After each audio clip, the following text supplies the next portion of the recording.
नमस्कार विद्यार्थी मित्रांनो, मी मीरा भोपाळे स्वागत करते तुमचं जय हिंद पाठशाला या यूट्यूब चॅनलमध्ये। आपण दररोज रात्री 9 वाजता मराठी व्याकरणाचा व्हिडिओ पाहत असतो, ज्यामध्ये आज आपण विशेषण पाहणार आहोत। चला तर मग सुरुवात करूया आजच्या व्हिडिओला। तत्पूर्वी जर तुम्ही आमच्या चॅनलवर नवीन असाल तर चॅनलला सबस्क्राईब करा। जास्तीत जास्त गरजू, मेहनती आणि जिद्दी विद्यार्थ्यांपर्यंत हा व्हिडिओ पोहोचवा आणि हो, व्हिडिओ आवडला तर लाईक करायला मात्र विसरू नका। आजच्या व्हिडिओमध्ये आपण विशेषणाच्या व्याख्या, त्याचबरोबर विशेषणाची वैशिष्ट्य आणि विशेषणाचे प्रकार यांची ओळख करून घेणार आहोत। आणि दुसऱ्या व्हिडिओमध्ये आपण विशेषणाचे मुख्य प्रकार आणि त्यांचं सविस्तर वर्णन पाहणार आहोत। चला तर मग सुरुवात करूया आजच्या व्हिडिओला। विशेषणाची व्याख्या सांगायची झाली तर विशेषणाची अशी व्याख्या सांगता येईल आपल्याला, नामाबद्दल विशेष माहिती सांगून नामाची व्याप्ती मर्यादित करणाऱ्या विकारी शब्दास विशेषण असे म्हणतात। आता ही व्याख्या स्पष्ट करायची झाली तर तुम्हाला एक उदाहरण देते। आता ग्राउंडमध्ये खेळ सुरू आहे। सर म्हणतात की 5व्या वर्गातील मुलांना घेऊन या। आता 5व्या वर्गातील मुलांना घेऊन या, मग काय झालं, 5व्या वर्गातील मुलं आता सगळेच घेऊन यायचेत का? नाही, आपल्याला एक मुलगा किंवा 2 मुलं घेऊन यायचे। तर मग सर काय म्हणणार की 5व्या वर्गातील जे खेळामध्ये हुशार चतुर आहेत त्यांना घेऊन या। आता 5व्या वर्गातील खेळातील हुशार आणि चतुर मुलं किती येणार? 10 येणार समजा। 10 मग काय होणार? मग सर काय म्हणणार, चतुर आणि खेळातील हुशार त्याचबरोबर शरीरयष्टीने चांगले म्हणजे शरीर व्यवस्थित असणारे घेऊन या। मग आता किती राहणार? 5 राहणार। मग त्याच्यापैकी उंच धिप्पाड असलेला विद्यार्थी घेऊन या। मग आता किती राहणार? 2 विद्यार्थी उंच आणि धिप्पाड आहेत, तर ते दोन्हीपैकी आपण एक घेत जातो। म्हणजे आपलं कसं झालं, सुरुवात कशी झाली, पूर्ण वर्गातले खेळामधले हुशार विद्यार्थी, त्याच्यानंतर ते खेळामध्ये चांगले असले पाहिजे, उंच धिप्पाड शरीरानं चांगले असले पाहिजे। म्हणजे कशी व्याप्ती, पहिल्यांदा कसं वर्ग म्हणलं की 50 विद्यार्थी, मग गुणविशेषण सांगलं की थोडंसं 10 विद्यार्थी आले, मग त्याच्यात आणखीन पर्टिक्युलर जसं जसं आपण करत गेलो तसं तसं काय झालं, संख्या कमी होत झाली। म्हणजे काय झालं तर नामाची व्याप्ती मर्यादित होत गेली, त्याला आपण विशेषण म्हणतो। मग विशेषणाच्या वेगवेगळ्या व्याख्या वेगवेगळ्या म्हणजे व्याकरणकारांनी सांगितलेल्या आहेत। चिपळूणकर म्हणतात की ज्या प्रतिपादिताचा अन्वय दुसऱ्या प्रतिपादिताशी होतो त्या प्रतिपादितास विशेषण असे म्हणतात। आता यांनी प्रतिपादिताचा अन्वय असं सांगितलेलं आहे। मग ही व्याख्या कशी तुटपुंजी झाली। मग त्याच्यानंतर कृपा कुलकर्णी यांनी दुसरी व्याख्या सांगितली। त्यांनी काय सांगितलं, गुणाचा दर्शक असे जे शब्द किंवा वस्तूच्या विशेषणाचे जे दर्शक शब्द असतात त्यांना व्याकरणात विशेषण असे म्हणतात। पण ही व्याख्या सुद्धा पूर्ण वाटली नाही। मग दामले यांनी एक व्याख्या सांगितली। ते म्हटले की जो विकारी शब्द नामाची व्याप्ती मर्यादित करतो त्यास विशेषण असे म्हणतात। मग ही व्याख्या मात्र आपल्याला परिपूर्ण वाटली म्हणून आपण तीच व्याख्या वापरतो। तरी पण आपल्याला ग.ह. केळकर यांनी सुद्धा एक व्याख्या सांगितली। त्यांनी सांगितले की नामाचा गुण दाखवून, बरोबर, त्याच्या अर्थाची व्याप्ती मर्यादित करणारा सविकारी शब्द असतो त्याला विशेषण म्हणतात। ही व्याख्या दामले यांच्यासारखीच होती, फक्त यामध्ये गुण दाखवणे हा एक मुख्य मुद्दा जोडलेला होता। आता विशेषणामध्ये एक महत्त्वाची गोष्ट लक्षात ठेवायची किंवा ओळखायची म्हणजे विशेष्य। विशेष्य म्हणजे काय, तर ज्याबद्दल माहिती सांगितली जाते त्याला विशेष्य म्हणतात। आणि विशेषण मग कशाला म्हणायचं, तर जो शब्द विशेष माहिती सांगतो त्याला आपण विशेषण म्हणायचं। जसं की उंच, उंच हे विशेषण, झाड हे झालं विशेष्य। यानंतर विशेषणाची वैशिष्ट्ये पाहूया। आता विशेषणाची वैशिष्ट्ये पाहत असताना आपल्याला एक गोष्ट महत्त्वाची आहे, जी म्हणजे विशेषण हे मराठी व्याकरणातील एक महत्त्वाचा अंग आहे. ते एक विकारी म्हणजेच काय तर विशेषण ही शब्दाची विकारी जात आहे. यात लिंग, वचन आणि विभक्तीनुसार बदल म्हणजेच विकार होतात आणि विशेषण हे नामाच्या कोणता तरीही गुणधर्म किंवा वैशिष्ट्य दर्शवित असतो. काही विशेषण स्वतःचा स्वतंत्र अर्थ नसतो तर काहींना असतो. ते नामासोबत आल्यावरच त्यांचा अर्थ पूर्ण त्यांना प्राप्त होत असतो. यानंतर प्रमुख कार्य काय आहे विशेषणाचं, तर नामाची जास्तीची माहिती किंवा गुण सांगणे हे मुख्य कार्य आपल्याला सांगता येईल. त्याचबरोबर विशेषण नेहमी नामासोबत येतं. नामाशिवाय विशेषणाला स्वतंत्र अस्तित्व नसतं आणि व्याप्ती मर्यादित करणं हे विशेषणाच्या मुख्य कार्य आपल्याला सांगता येईल. विशेषण हे नामाची व्याप्ती मर्यादित करतं.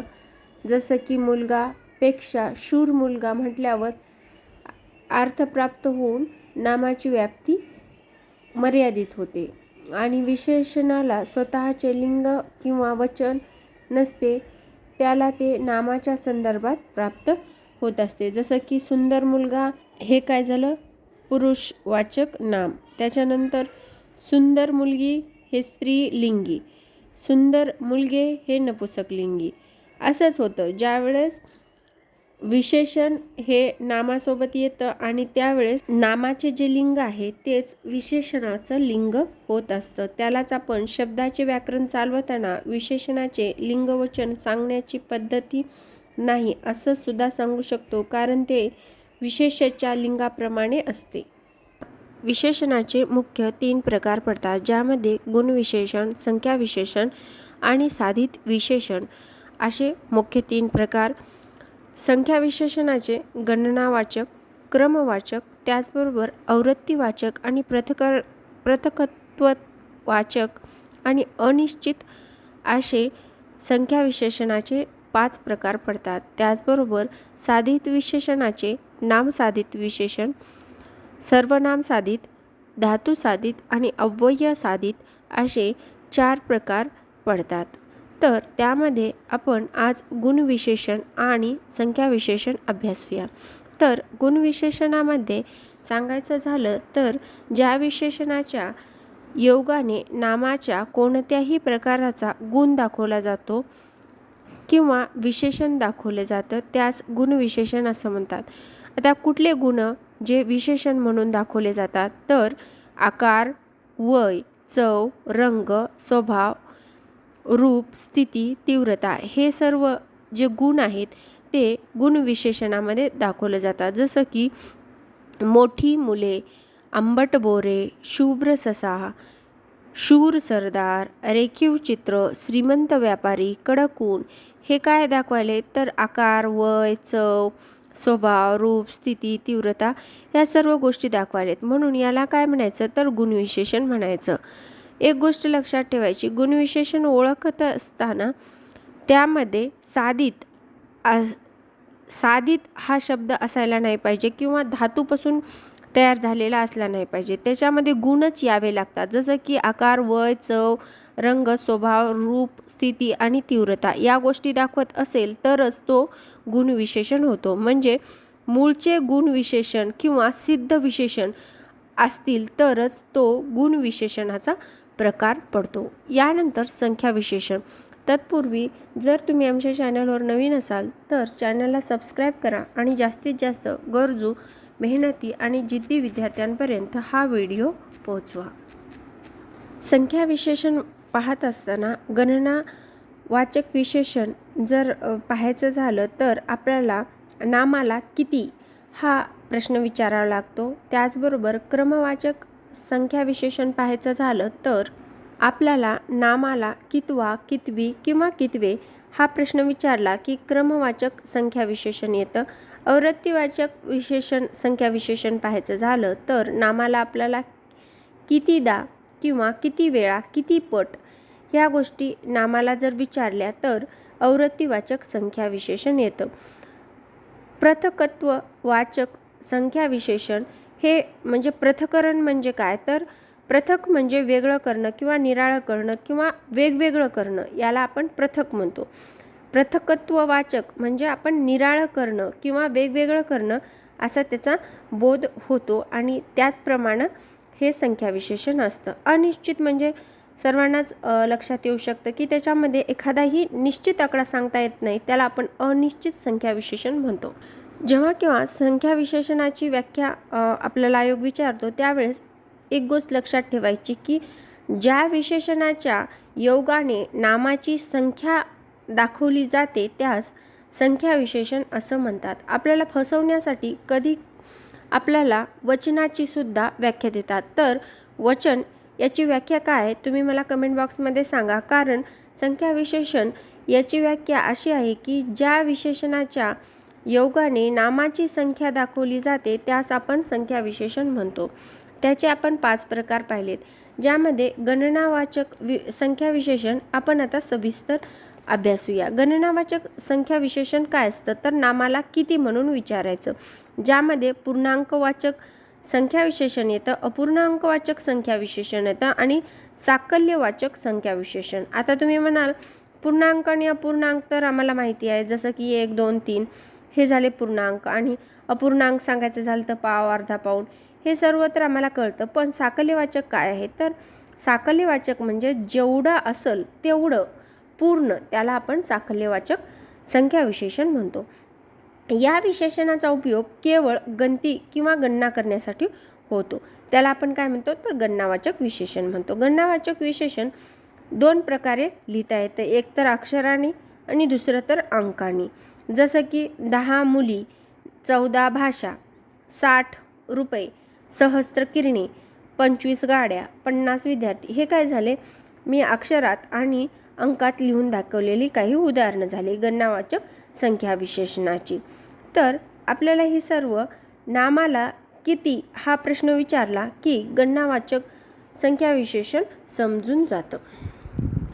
यानंतर क्रमवाचक संख्या विशेषण. आता क्रमवाचक संख्या विशेषण जेव्हा केव्हा आपण पाहतो तेव्हा आपल्याला नामाला काय विचारावं लागेल, तर कितवा किंवा कितवे किंवा कितवी जर स्त्रीलिंगी असेल तर, जसं की पहिला वर्ग, चौथा बंगला.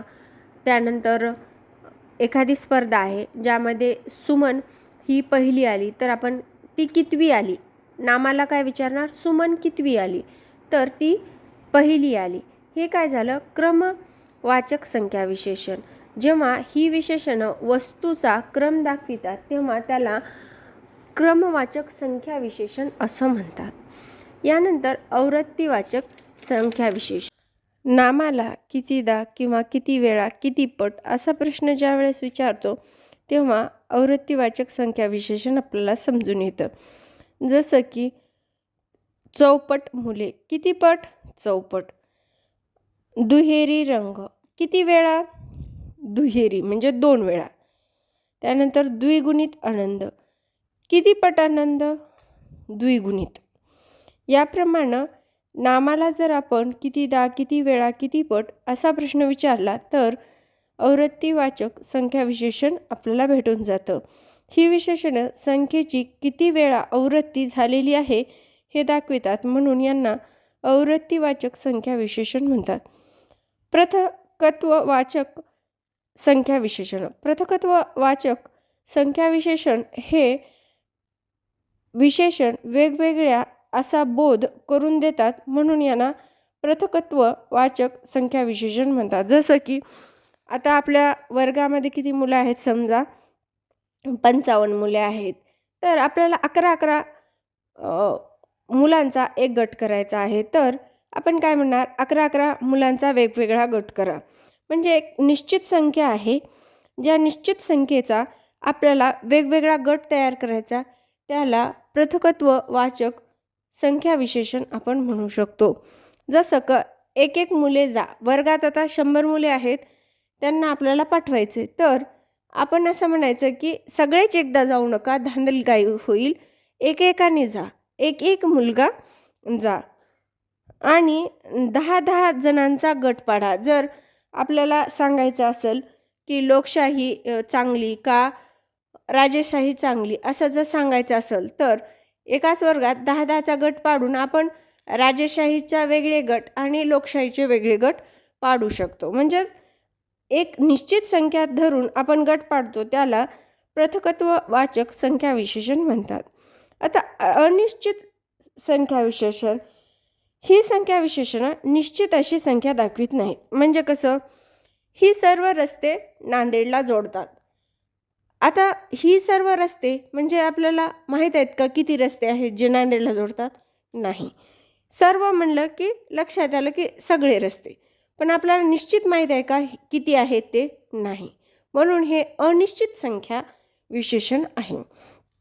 थोडी मुले, आता माझ्या क्लासमध्ये थोडीच मुले आहेत, जसं की आता माझा क्लास 4-5 विद्यार्थ्याचा आहे, पण ही थोडी आहेत. पण ज्याचा क्लास 5-10 हजार विद्यार्थ्याचा आहे त्याच्यासाठी 1000 मुलेसुद्धा थोडीच आहेत. म्हणजे संख्या आहे का निश्चित? नाही. 4-5 मुलाच्याला आपण थोडीच म्हणू शकतो आणि 1000 मुलाला सुद्धा ज्यांच्या क्लासमध्ये 5000 विद्यार्थी असतात ते थोडीच म्हणू शकतात. त्यानंतर काही पक्षी, आता आपण असं सांगू शकतो की काही पक्षी अंडी घालतात तर काही पक्षी पिल्लाला जन्म देतात. म्हणजे त्याच्यात निश्चित आहे का संख्या? नाही. म्हणून हा जो संख्या विशेषण आहे तो निश्चित एक संख्या सांगत नाही, म्हणून त्याला अनिश्चित संख्या विशेषण असं म्हणायचं. साधित विशेषण ही मूळची विशेषणे नसून इतर शब्दाच्या जातीपासून तयार झालेली असतात, म्हणून त्याला आपण साधित विशेषण म्हणतो.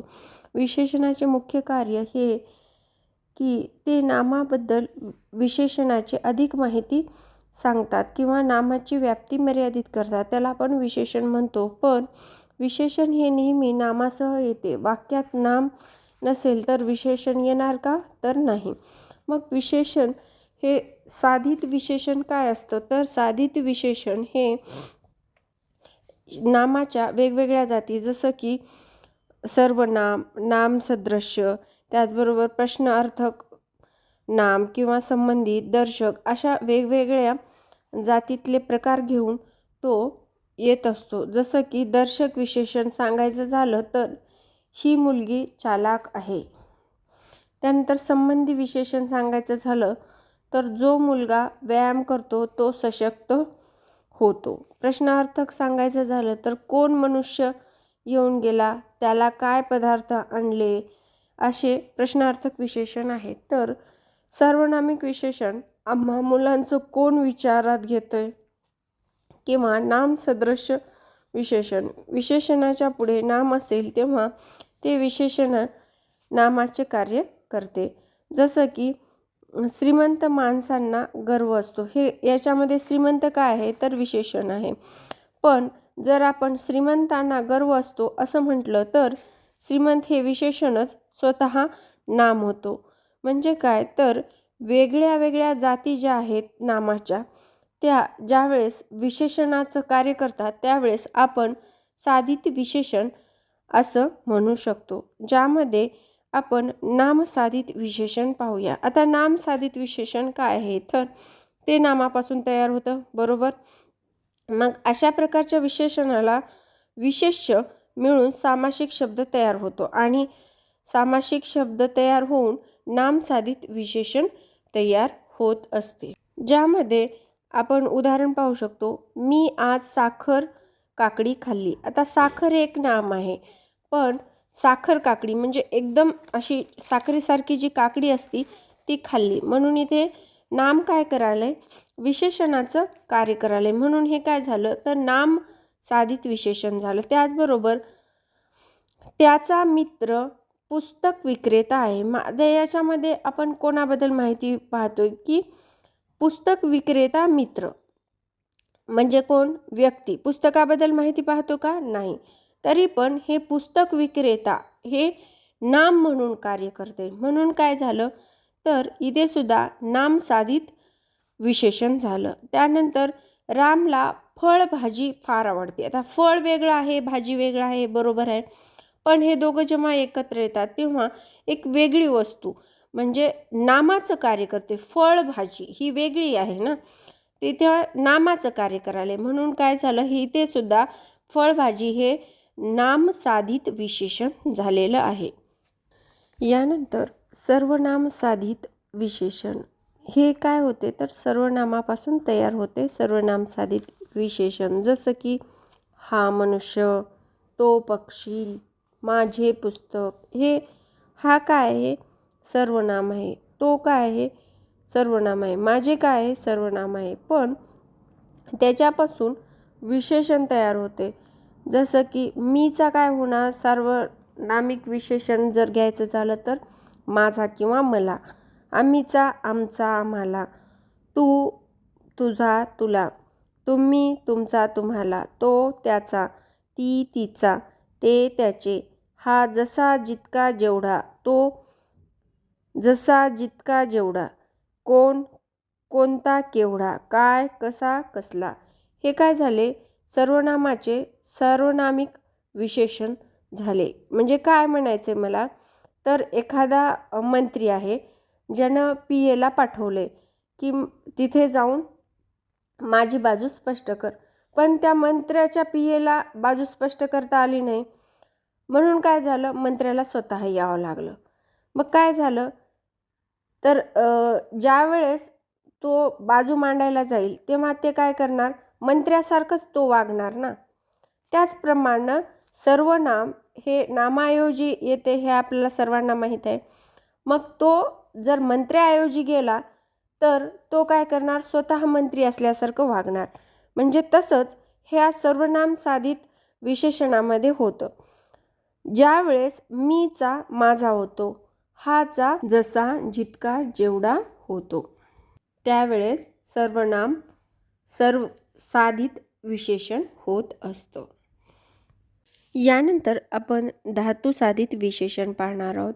पण तत्पूर्वी आपल्याला धातू म्हणजे काय समजून घेणं गरजेचं आहे. आपल्याला क्रियापद माहीत असतं. क्रियापद म्हणजे असा शब्द जो वाक्याचा अर्थ पूर्ण करतो, कारण हे शब्द आपण लहानपणापासून ऐकत आलेलं आहोत. तर धातू म्हणजे क्रियापदाला किंवा क्रियापदाचा मूळ शब्द ज्याला आपण धातू म्हणतो. जसं की पिकलेला म्हणत असताना पीक हा शब्द धातू म्हणून आपण धातू म्हणतो त्याला. किंवा पिकलेला जेव्हा आपण असा धातू साधित वापरतो विशेषण, त्यावेळेस पीक या शब्दापासून क्रियापदसुद्धा तयार होतं, त्याला आपण धातू असं म्हणतो. किंवा क्रियापदातील प्रत्ययरहित शब्द त्याला आपण धातू म्हणतो. ही विशेषणं नेहमी पीक, रांग, वाह, हास, बोल, पेट या धातूपासून बनलेली असतात. अशा विशेषणाला धातू विशेषण असं म्हणतात. जसं की पिकलेला आंबा. आता पिकलेला आंबा ज्यावेळेस आपण सांगतो त्यावेळेस पीक हे जे धातू आहे यातून क्रियापद किंवा क्रिया पूर्ण झालेली सुद्धा आपण दाखवू शकतो. या झाडावरील पूर्ण आंबे पिकलेले आहेत. कसे आहेत पिकलेले, म्हणजे काय झालं तर हे वाक्य पूर्ण झालेलं आहे. रांगणारं मूल, रांग हे काय झाला धातू आहे आणि त्यापासून आपल्याला रांगणारे म्हणजे काय झालं धातू साधित विशेषण भेटलेलं आहे. वाहती नदी, हसरी मुलगी, बोलकी बाहुली, पेटती ज्योत हे काय झाले तर धातू साधित नाम विशेषण झालेली आहेत. हे झालं धातू साधित विशेषण. यानंतर अव्यय साधित विशेषण. अव्यय म्हणजे काय तर दोन वाक्यांना किंवा दोन क्रियांना जोडणारा शब्द त्याला आपण अव्यय असं म्हणतो. तर ही विशेषणं वर, खाली, मागे, पुढे या अव्ययापासून तयार झालेली आहेत, म्हणून त्यांना अव्यय साधित विशेषण असं म्हणतात. जसं की वरचा मजला, खालची माडी, मागचे दार हे काय झाले तर अव्यय साधित विशेषणं झालेले आहेत.